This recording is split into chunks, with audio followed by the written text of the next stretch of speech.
এক অদৃশ্য মালিক তাদেরকে নিয়ে যাচ্ছে প্রতিদিন প্রতিনিয়ত। কেউ তো মরতে চায় নাই, কিন্তু কেউ তো থাকতেও পারে না। এজন্য এটাই অনিবার্য বাস্তবতা যে মরতেই হবে, যেতেই হবে, ফিরতেই হবে আল্লাহর কাছে, ফিরতেই হবে। তাহলে কাজেই যেটা চিরন্তন বাস্তবতা, যেটা অনিবার্য সত্য, সেটাকে পাশ কাটানো বুদ্ধিমানের কাজ না।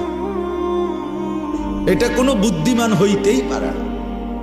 মৃত্যু যেহেতু আমাকে বরণ করতেই হবে, আল্লাহর মুখোমুখি যেহেতু আমাকে হতেই হবে, কাজে বুদ্ধিমান তো সেই যে এই ব্যাপারে প্রস্তুতি নেই। কারণ আমি তো এটা এমন কোনো বেলা আমি নেতা দৈরা এই দল কিংবা ওই দল কিংবা কোনো রকম কোনো ছল ছাতুরি করে যেহেতু আমি কবর থেকে, মৃত্যু থেকে নিজেকে আড়াল করতে পারবো না, কোনো সিস্টেমে নাই, ন্যূনতম কোনো সম্ভাবনাও নাই, তাহলে অতএব কবরের জন্য প্রস্তুতি নেওয়া, আখেরাতের জন্য প্রস্তুতি নেওয়া, এটাই বুদ্ধিমানের কথা।